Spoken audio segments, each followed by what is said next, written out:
The Devourers had names once. Eons ago they had been creators, builders of wonders that spanned entire solar systems, but something had gone wrong in their programming.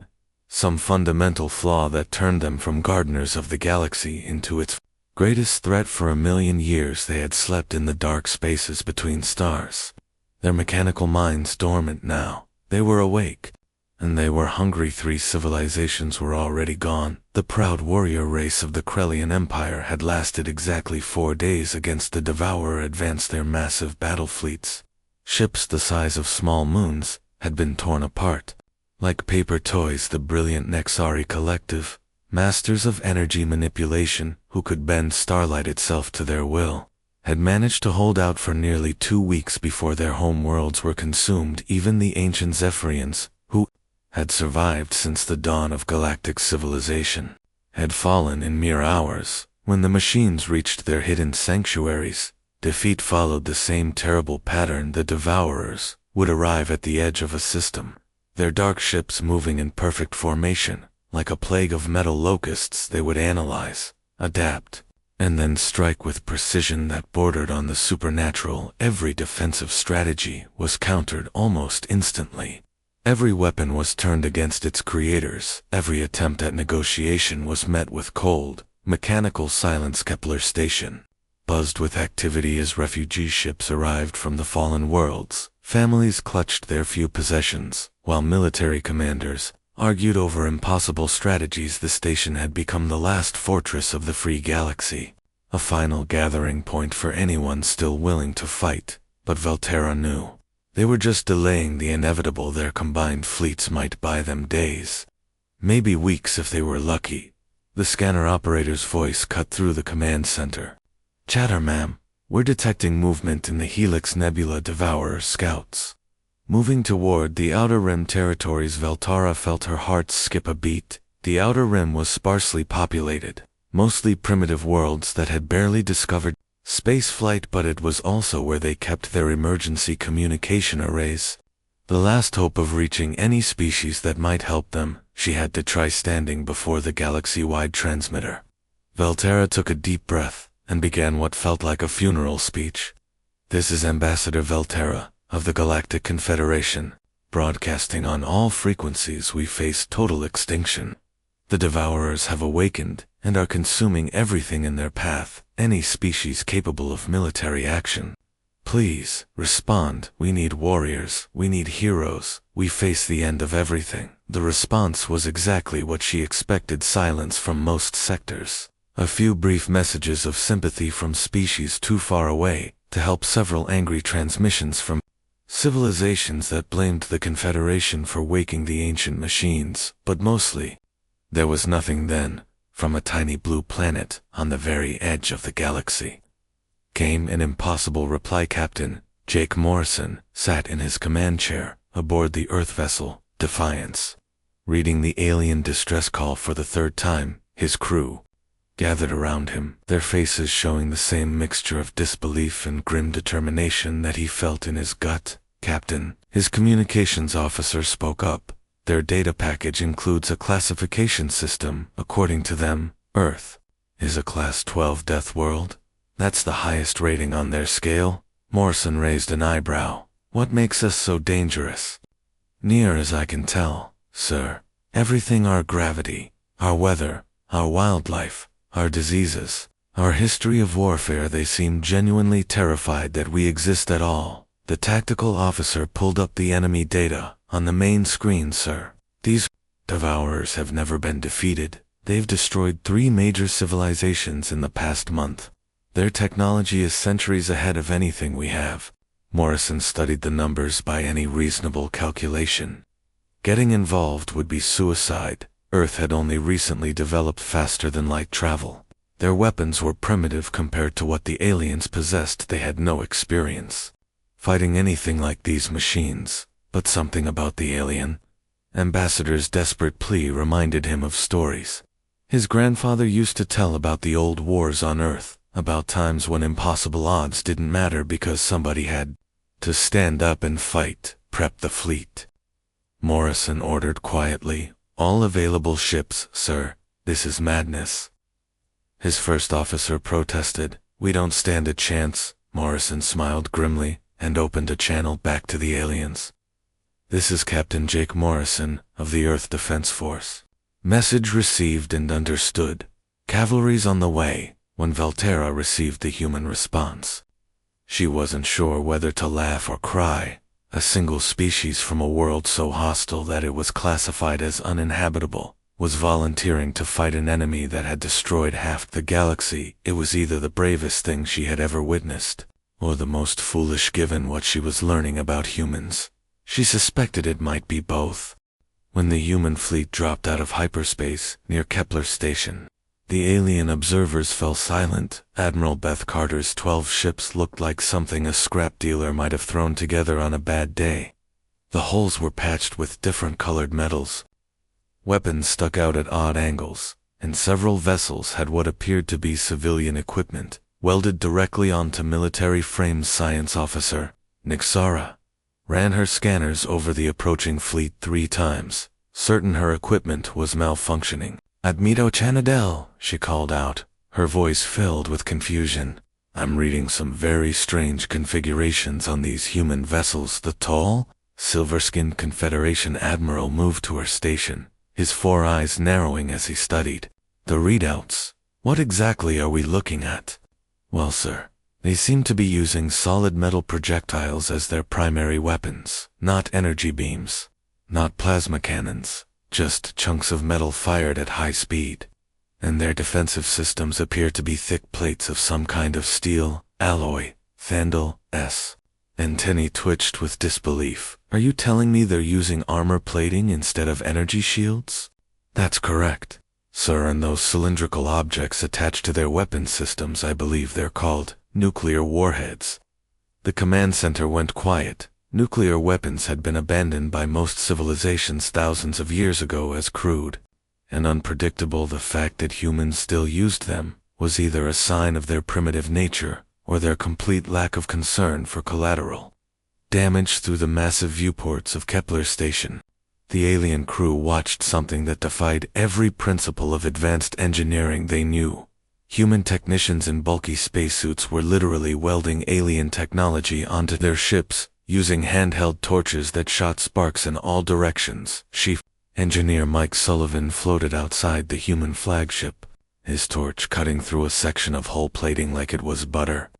He was installing a Confederation quantum resonance array onto what appeared to be a basic fusion engine, a combination that should have been impossible according to every physics textbook in the galaxy. Admiral Thandal opened a communication channel to the human ship. "Chief Sullivan, what you're attempting is theoretically impossible. You cannot simply attach advanced quantum technology to a primitive propulsion system." Sullivan's voice crackled back through the comm, punctuated by the sound of metal being cut. "Well, Admiral, the way I see it, if it fits and it works, then it ain't impossible. We've been making impossible things work for centuries, but the quantum harmonics alone should tear your ship apart. That's what all these extra support beams are for." Sullivan replied cheerfully, "And if those don't work, well, we've got plenty of duct tape." The alien engineering teams watched in horrified fascination as the humans continued their modifications.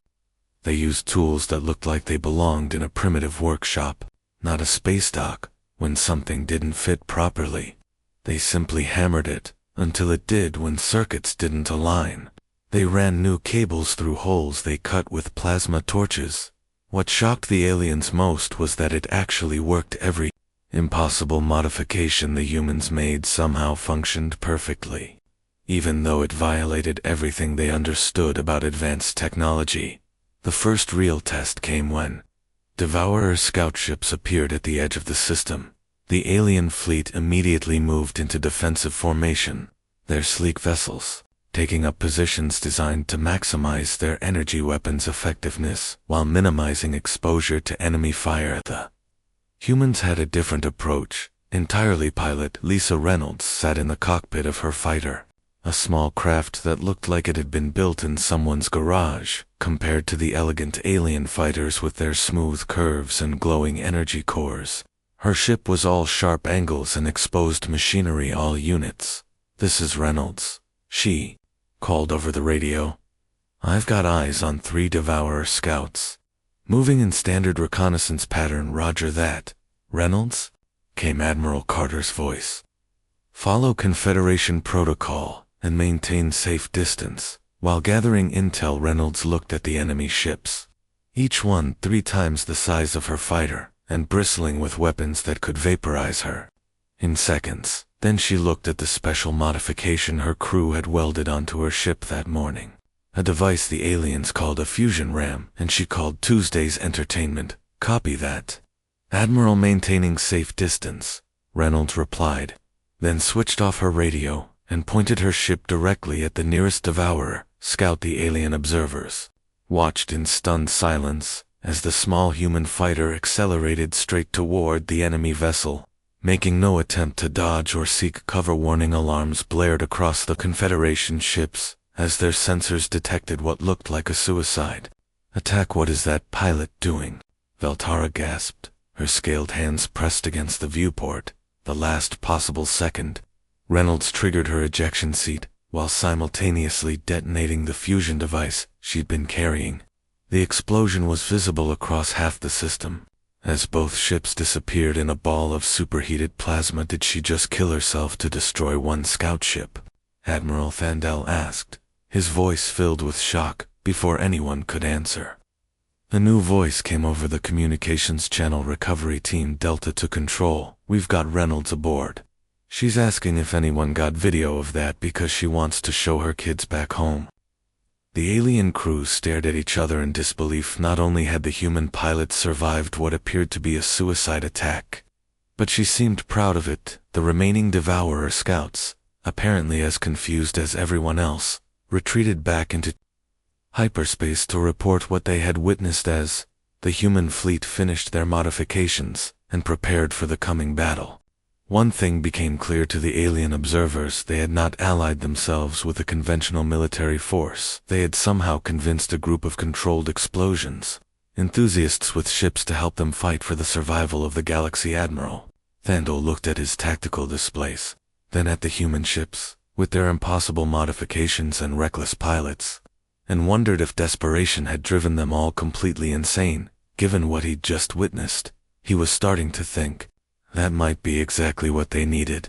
The moment the Devourer fleet dropped out of hyperspace, every alarm on Kepler's station began screaming at once. The tactical displays lit up with thousands of red contacts, each one representing a ship larger and more advanced than anything the Confederation had ever built. The enemy vessels moved in perfect geometric formations, their dark holes gleaming like the carapaces of mechanical insects. Admiral Thandell stared at the numbers scrolling across his screen, his forehands trembling slightly as he processed the impossible odds. 3,000 Devourer ships against their combined fleet of maybe 200 vessels. The enemy's smallest frigates were bigger than their largest battleships. Their weapons could punch through any known shield system, and their armor had never been successfully breached. "Computer analysis complete," announced the station's artificial intelligence in its calm, emotionless voice. "Probability of successful defense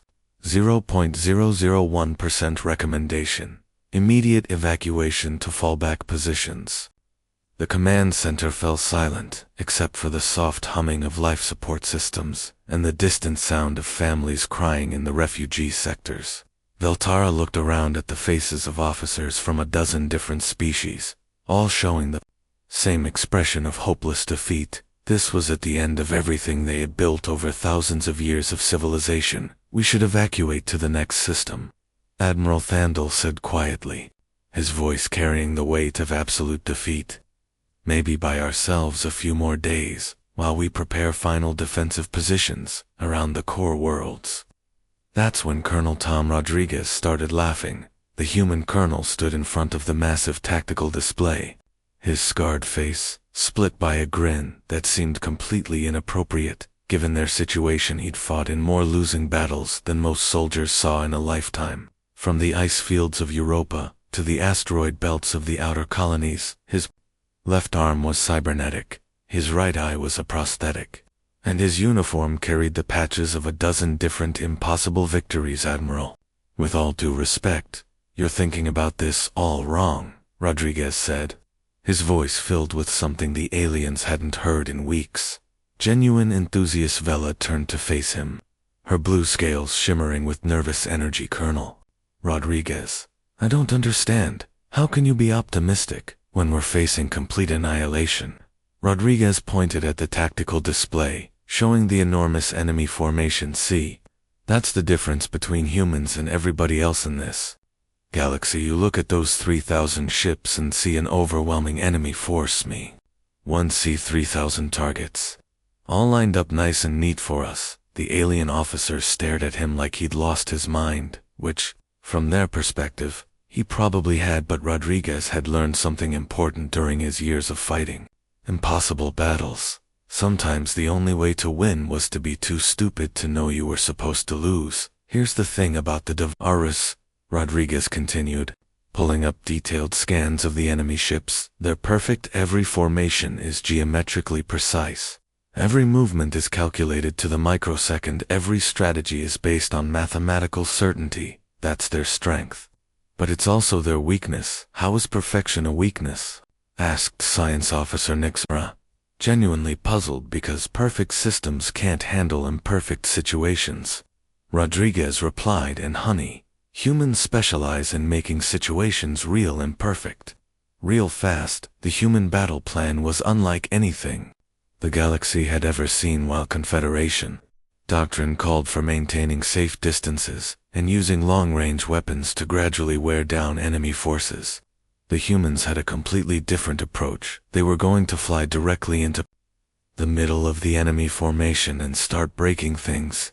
Captain Dave Thompson sat in the pilot's seat of his Corvette, a ship he'd lovingly named the Crazy Horse after an old Earth warrior who'd never known when to quit. The vessel was barely 100 meters long, dwarfed by the massive Devourer dreadnoughts that loomed ahead like mechanical mountains. "All right, people," Thompson announced over the ship's intercom, "we're about to do something that's either brilliant or completely insane, probably both." As navigator, a young ensign named Kelly Park looked at the flight path he'd programmed and shook her head. "Captain, we're flying directly between two enemy capital ships. They'll tear us apart." "Kelly, sweetheart, that's exactly where they won't expect us to be," Thompson replied, his hand steady on the controls. "Those big ships can't fire at us without hitting each other. It's like playing chicken with a freight train, except we're too small and too fast for them to catch."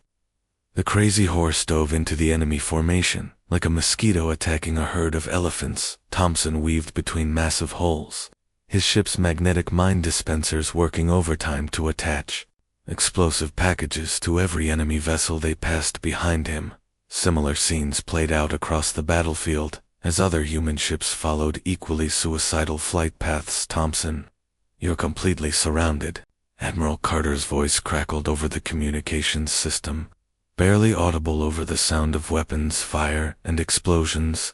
Thompson glanced at his tactical display, which showed enemy contacts in every direction, then broke into a wide grin. "Negative, Admiral Carter. I'm not surrounded. I'm in what we like to call a target-rich environment." While the pilots were causing chaos in space, Sergeant Amy Phillips was preparing for something that had never been attempted in the history of galactic warfare.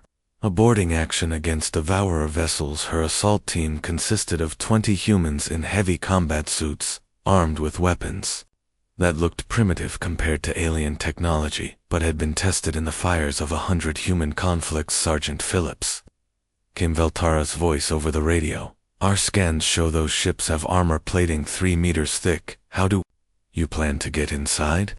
Phillips held up a device that made the alien engineers take several steps backward. It looked like a metal canister with wires and blinking lights, the kind of thing humans seemed to carry whenever they wanted to make large holes in solid objects. "Ma'am, meet Mr. Shaped Charge," Phillips said cheerfully, patting the device like it was a beloved pet. "He's gonna knock real polite on their front door, and when they don't answer, he's gonna knock a little harder." The magnetic grapples fired from the human assault pods, pulling them toward the hull of a Devourer cruiser like tiny metal fish swimming toward a whale. The enemy point defense systems tracked their approach, but couldn't get a clean lock on targets. So small and fast when the pods made contact with the enemy hull. Phillips and her team went to work with the kind of cheerful efficiency that comes from years of practice at breaking into places they weren't supposed to be. The shaped charges detonated in a series of controlled explosions that sent chunks of alien armor spinning into space breach. Successful. Phillips reported as her team poured through the smoking hole in the Devourer's hull. We're inside, and it looks like nobody's home to greet us behind her. More assault pods attached themselves to other enemy ships, as human boarding parties began the galaxy's first attempt at fighting the Devourers from the inside.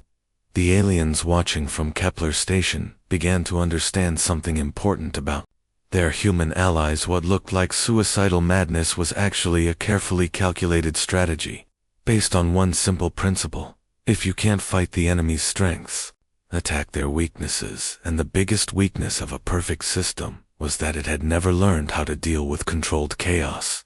The humans weren't trying to match the Devourer's perfection, they were trying to introduce so much unpredictability into the battle that the enemy's perfect calculations would become meaningless as explosions bloomed across the enemy formation, and boarding actions began on dozens of Devourer vessels.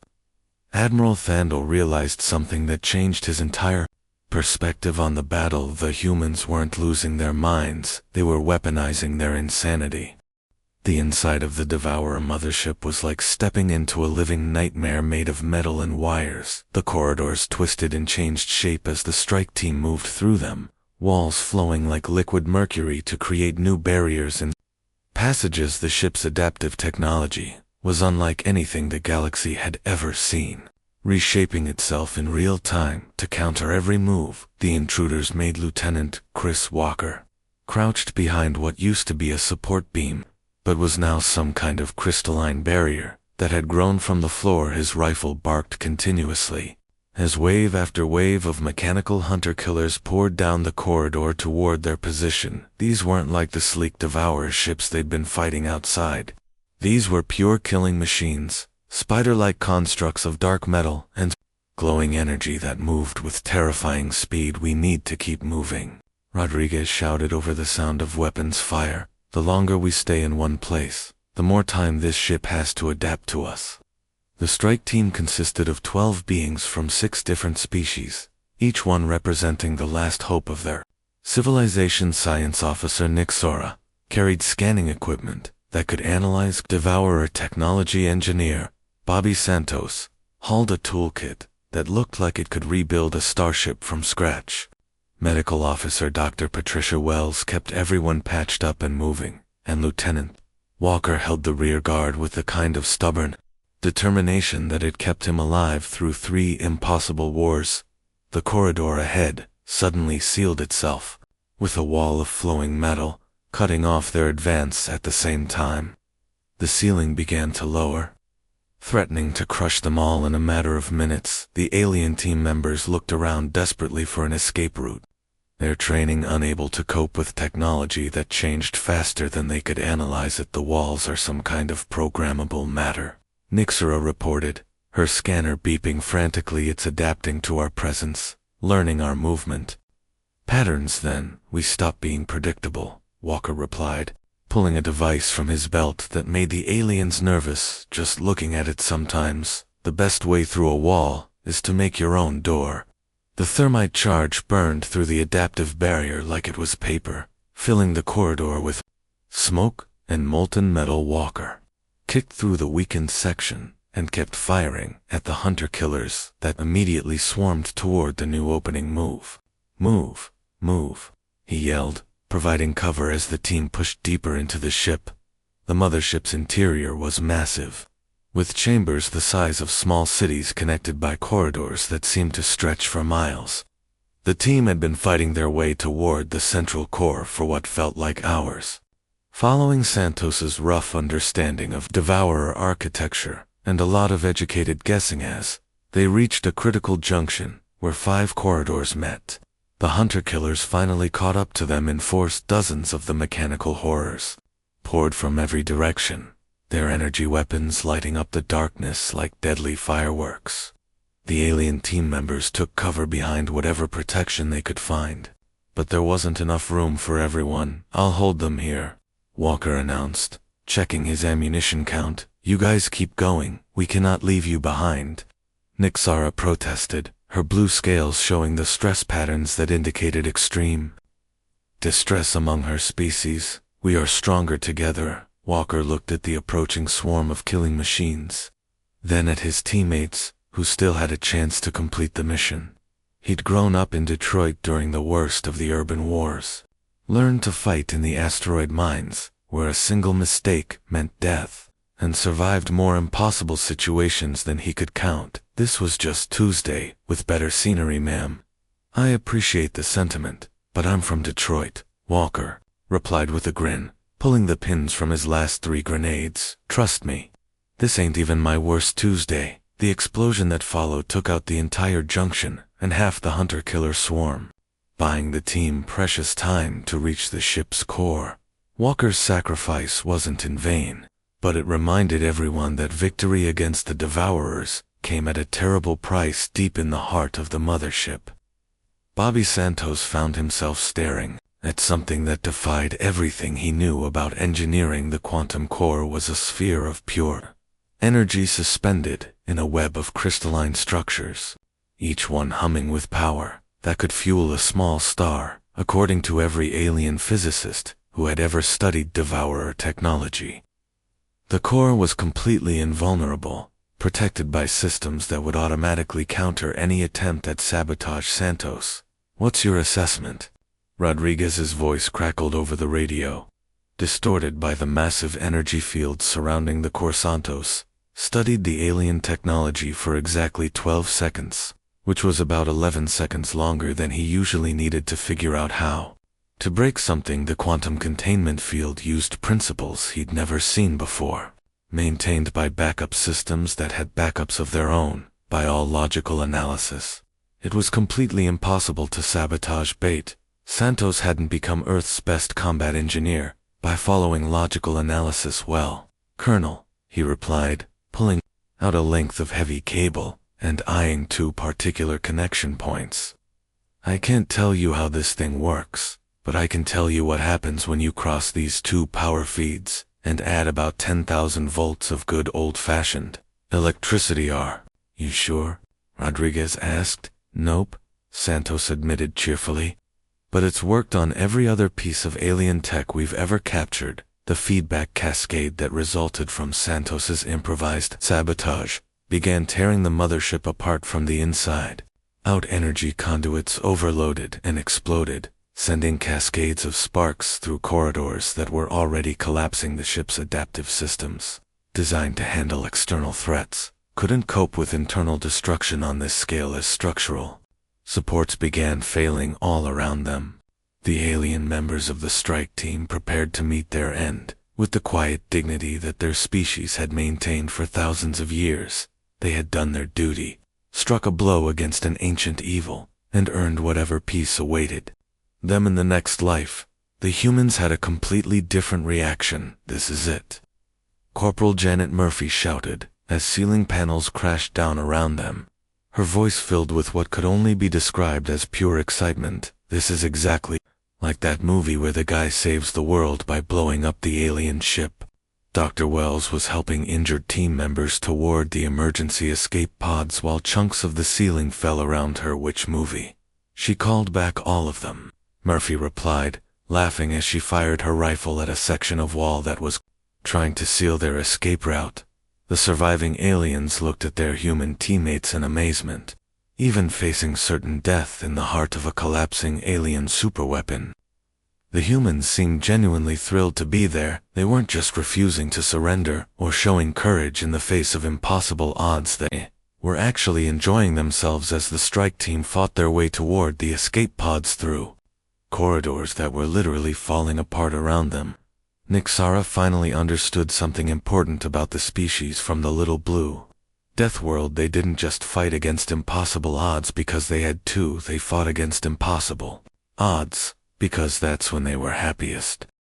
Commander Jake Morrison felt the deck plates buckle beneath his feet as another explosion rocked the Defiance. The ship's bridge was a chaos of sparking electronics, emergency lighting, and the acrid smell of burning circuits through the cracked viewport. He could see the massive bulk of the Devourer mothership breaking apart in spectacular fashion, its death throes sending waves of destructive energy through space. His first officer, Lieutenant Commander Patricia Hayes, gripped her console as the ship lurched violently to starboard. "Sir, we've lost engines 2, 4, and 6. Life support is down to emergency power. Hull integrity is at 30% and falling fast." Morrison studied the tactical display through the smoke and flickering lights. The virus that engineer Bobby Santos had uploaded into the Devourer network was working better than anyone had dared to hope across the entire enemy fleet. Ships were turning their weapons on each other as their own adaptive systems became confused and aggressive. It was like watching a pack of wolves suddenly decide to attack themselves, but the Defiance was caught in the middle of it all, too damaged to escape and too close to the mothership to survive its final destruction. The massive enemy vessel was coming apart like a broken clock, each piece carrying enough energy to vaporize anything within 1,000 kilometers. "Sir, we need to abandon ship immediately," Hayes insisted, her voice tight with controlled panic. "The escape pods are ready, and the crew is standing by for evacuation." Morrison looked around the bridge at the faces of his officers. These people had followed him across half the galaxy to fight an impossible war against an unbeatable enemy. They'd trusted him when logic said they should run, fought when common sense said they should surrender, and somehow managed to pull victory from the jaws of certain defeat. Now they were going to die because they were too close to the explosion they'd created. "Negative," Morrison said quietly, his hands moving across his command console with practiced precision. "We're not done yet." The tactical display showed him something that made his heart race with a mixture of terror and opportunity. The mothership's central core was still intact, its quantum containment field flickering but holding. If that core went critical while surrounded by the rest of the Devourer fleet, it would create a chain reaction that could destroy every enemy ship in the system. All it needed was one final push. Morrison began plotting a ramming course toward the mothership's core, his fingers flying over controls that most of his crew didn't even know existed. The Defiance still had enough power in her fusion reactors for one last maneuver, one final act of controlled insanity that would either save the galaxy or destroy everything within a light-year. Ambassador Feltara, who had been observing from the bridge's science station, realized what Morrison was planning. Her blue scales turned pale as she understood the implications. "Commander, this will destroy us all. Your ship cannot possibly survive a collision with that core." Morrison looked at her with the kind of calm certainty that comes from a lifetime of making impossible decisions. "Ma'am, that's kind of the point." The alien ambassador stared at him in horror. In all her years of diplomatic service, she had never encountered a species that viewed mutual destruction as an acceptable solution to military problems. The humans seemed to approach warfare with the same casual attitude other species, reserved for recreational activities. "But why?" she asked, genuinely confused. "Why sacrifice yourselves when you could escape and fight another day?"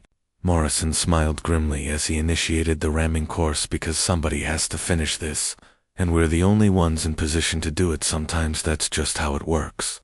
The Defiance turned toward the dying mothership like an arrow aimed at the heart of destruction. Her remaining engines burned with the fury of miniature suns, pushing the damaged vessel faster and faster toward an impact that would vaporize everything within 1,000 kilometers around them.